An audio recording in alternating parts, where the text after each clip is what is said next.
Fala galera, belezinha? Estamos começando mais uma aula do canal 10 de História. E aí, já se inscreveu no canal? Bom, aproveita, se inscreve, me pede uma aula, tá bom?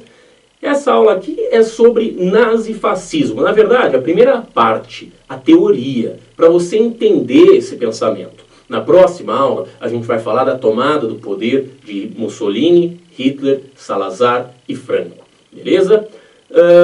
Tudo isso dentro do período entre guerras, não é? Falando de período entre guerras, dá uma olhada nessa linha do tempo, né? Vamos ver os primeiros eventos, né, que aconteceram no período entre guerras.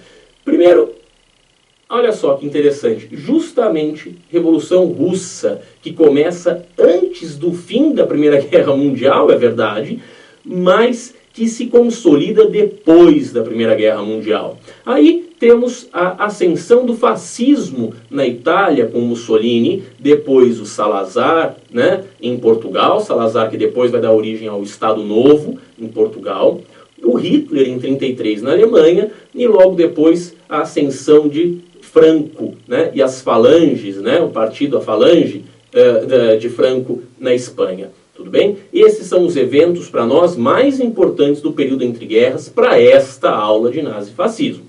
Vale lembrar do New Deal, por exemplo, aí entre 33 e 34, mas que é menos significativo para a eclosão do conflito da Segunda Guerra Mundial, né? Percebe que é claro que a gente tem ainda a crise de 29, está lá, está marcada, né? Mas ela é menos importante também para a Segunda Guerra Mundial, mas é muito importante para a ascensão do Hitler na Alemanha, ok? E o Brasil? Bom, o Brasil nesse momento tem Vargas, né? Desde 1930, a gente pode voltar um pouquinho e lembrar do tenentismo, né? Na crise dos anos 20, né? Na década aí anterior a essa década de 30 em que Vargas já está no poder, né? Desde 1922 a gente tem uma importância maior do movimento tenentista, não é? Bom, muito bem. Então, vamos falar de nazismo, vamos falar de fascismo, tá bom? Seguinte, se você precisar definir o que é fascismo, uma definição bastante séria, que conta de um dicionário de sociologia política, né, de sociologia, de ciência política, a definição é a seguinte, olha lá no texto. Uma ideologia oficial tendente a cobrir todo o âmbito da existência humana e à qual se supõe aderirem todos, pelo menos passivamente. Um partido de massa único, tipicamente conduzido por um só homem. Um sistema de controle policial baseado no terror, o monopólio quase completo dos meios de comunicação de massa, o monopólio quase completo do aparelho bélico e, enfim, o controle centralizado da economia. O alvo é conseguir o controle total, né, de toda a organização social a serviço de um movimento ideologicamente caracterizado. Uau, né? Bom, então vamos por partes, né? Vamos aos poucos. Vamos analisar o significado desse texto. Vem comigo. Quando eu falo uma ideologia oficial tendente a cobrir todo o âmbito da existência humana, isso quer dizer que todos os pontos da sua vida terão uma postura fascista. Desde a sua relação trabalhista até a sua identidade nacional, passando pela sua baladinha de sábado à noite. Sério, a baladinha, se você for jovem, vai acontecer na sede do partido, né? Numa casa do partido destinada à juventude. Todos estarão lá com as roupas do partido. Tudo bem? Se você for trabalhador, você vai fazer parte do grupo de trabalhadores fascistas e tudo mais, entendeu? Todos os pontos da sua vida. Ideologia oficial porque é uma ideologia do Estado, né? Existe uma forma de ser fascista, não apenas uma política, mas uma forma de ver o mundo, entendeu? Depois é uma ideologia a qual se supõe aderirem todos. Isso quer dizer que o país inteiro deve pensar assim, deve concordar com isso. Por isso se diz que é uma política de massas, porque ou são todos assim, ou não faz sentido absolutamente nenhum. Entendeu? E por que todos aderem passivamente? O que isso quer dizer? Porque ou você concorda e age, ou ao menos você não faz nada para impedir. Mas isso também tem a ver, é claro, com censura, com violência, não é? Tudo bem? Conduzido por um único homem. Isso é interessante. Os ditadores procuram transmitir a imagem de que abriram mão da própria vida pelo país. Interessante, né? Mas é assim, tanto Hitler como Mussolini, o próprio Vargas aqui no Brasil, que tinha muitas características fascistas, eles tinham namoradas fixas, né? Que as pessoas comumente chamam de amantes, né? Mas elas são namoradas, estáveis, né? Mas eles evitavam se casar ou fazer alarde, como é o caso do Vargas, né? Fazer alarde de que é casado, para transmitir uma imagem de que ele é alguém que se sacrificou pelo país. E você também deve se sacrificar. Bonitinho, né? Claro que o sacrifício do trabalhador é maior. Claro que o sacrifício do soldado é maior, da família do soldado maior ainda, né? Mas a lógica é essa. O líder sofre porque todos precisam se sacrificar. O sistema policial, baseado no terror, é o seguinte: a população vai se manter contida por medo da violência do próprio Estado.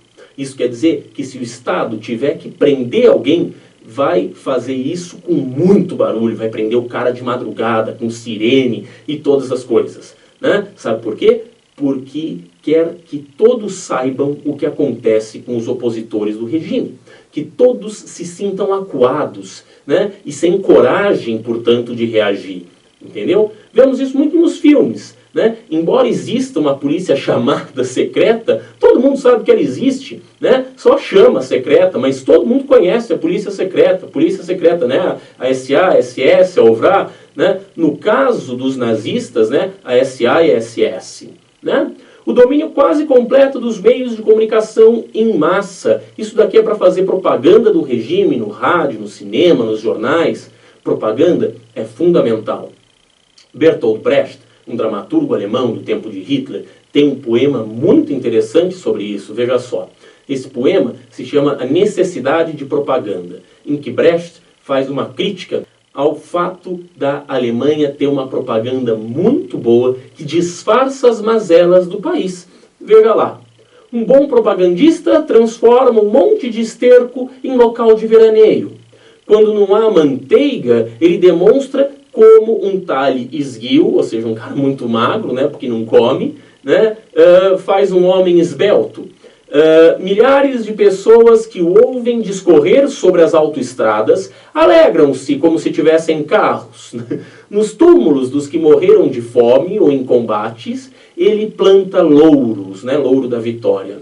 Mas já bem antes disso, falava da paz enquanto os canhões passavam. E você quer ler o poema inteiro? Quer continuar a ler esse poema inteiro? Então ótimo, clica aqui embaixo que eu vou deixar o link para você. Tudo bem? Na descrição vai estar o poema, né? Tudo bem? E se você quiser qualquer tabela ou imagem da aula, me pede também aqui embaixo nos comentários que eu te mando. Tá certo? Então vamos lá. Monopólio quase completo do aparelho bélico. Cara, o fascismo desarma a população e arma o Estado, né? Não é uma política de desarmamento em que desarma a população e o Estado acha que a guerra é bobagem. Não, ao contrário, né? O Estado tem arma e o povo não tem arma. Tudo bem? Além disso, o controle da economia. Controlar a economia. Bom, aqui temos uma discussão muito importante, né? Então, vamos lá. Desde que o mundo é mundo, existe uma discussão entre aqueles que acham que o Estado deve controlar a economia e os que acham que o Estado não deve controlar a economia. Outro ponto é, se a economia for controlada pelo Estado, como deve ser feito isso? Para os fascistas, o Estado deve manter a economia controlada e manter o militarismo, o que significa que a guerra, né, ou a política expansionista deve ser privilegiada. Tem até aquela frase, né, de construir canhões ou produzir manteiga, você conhece? Muita gente já usou essa frase, muitos autores de economia já usaram essa frase, mas ela defende o militarismo, né? É uma defesa do militarismo, porque se você produzir canhões, terá mais chance de conquistar manteiga. Entendeu? Então, em um país nazifascista, eles acreditavam que devem valorizar o exército e a economia de guerra para, através disso, conquistar mais, né? Conquistar mais território, conquistar mais riqueza. Tudo bem? Mas qual que é a diferença? O que muda entre nazismo e fascismo? Olha, são pequenas mudanças, mas em geral o nazista acredita mais, ou acredita com mais força no racismo e na superioridade das raças. Ele também acredita na teoria do espaço vital, desenvolvida, não por acaso, por um alemão chamado Ratzel. A teoria do espaço vital é muito divertida, é um absurdo tão grande, mas é muito divertido. Olha só, no fim a gente acha engraçado, mas deveria ser triste na verdade.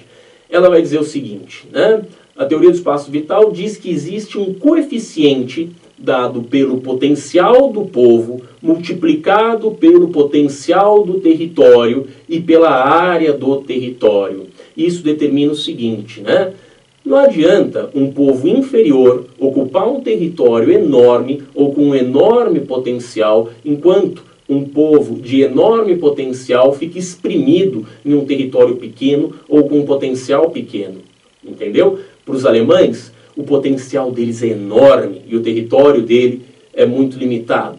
Por esse motivo, eles precisavam pegar o território francês, principalmente, já que aquele povinho, na cabeça dos alemães daquela época, tinha um potencial muito baixo, sacou? Viu só como eles são racionais? Lançando mão das teorias mais absurdas, como essa, para convencer o mundo de que eles estão apenas seguindo a vontade da natureza e da razão ao fazerem a guerra. É uma loucura, não é mesmo? Outra coisa é a seguinte, especialmente para os nazistas, eles tinham como base o livro do Hitler, o Mein Kampf, e o seguinte tripé. Olha só o tripé fascista, o tripé especialmente nazista. Olha só, é o seguinte. Estamos em decadência. Eis os culpados. E principalmente, eis aqui o Salvador. Interessante, não é? É parte do fascismo ou do nazismo trazer explicações bastante simples e apontar culpados. Veja só, estamos em decadência. O que isso diz sobre a realidade? Fácil, é simples. A teoria precisa fazer sentido. E quanto mais simples, mais sentido faz. Entendeu? Então ele aponta para a decadência, que no caso da Alemanha é um país com 33.000% de inflação ao ano. Fica fácil de constatar a decadência, não é? Depois diz que a culpa é dos judeus. Já que os judeus têm bancos, joalherias e essas riquezas do serviço ou do comércio. Então, a boa parte da população alemã tem dívida com o judeu, já que o judeu empresta dinheiro e vende mercadoria a prazo. Além de outras questões, mas principalmente o interesse do Hitler no judeu era pegar o dinheiro deles. Ah, mas eu ouvi falar que o Hitler era homossexual e foi molestado pela tia judia, então ele queria se vingar dos judeus porque a tia... Bicho, para com isso. Não tem nada disso. O que existe é que os judeus sempre foram um povo perseguido, estigmatizado na Europa, sempre expulsos dos países e com cidadania restrita. Culpar os judeus é mais ou menos como culpar o seu amigo bagunceiro pela bagunça da sala, sacou? Não tem aquele cara lá na sua sala que sempre leva a bronca, até quando a culpa não é dele? Pois é, com os judeus sempre foi assim, tá bom? Então, a decadência acontece. É visível no caso da Alemanha, crise econômica, crise moral. Os culpados são sempre os mesmos, o judeu. E quem vai salvar é o Hitler. Pronto, está fácil, entendeu? A decadência está aí, os culpados são sempre os mesmos, o que não é verdade, mas os culpados vão colocar a culpa no judeu, E quem vai salvar? O Hitler. Tranquilo, Agora que você entendeu isso, vamos tentar fazer uma questão para colocar esses caras no poder na próxima aula. Vamos responder uma questão e aí a gente coloca o Hitler no poder na próxima aula. Olha aí a questão. Ela vai ficar um pouquinho na tela e depois eu vou responder. Se você quiser, pausa o vídeo, senão daqui uns segundos eu te respondo. Falou? Vai lá. Então, dá uma olhada. Tá bom?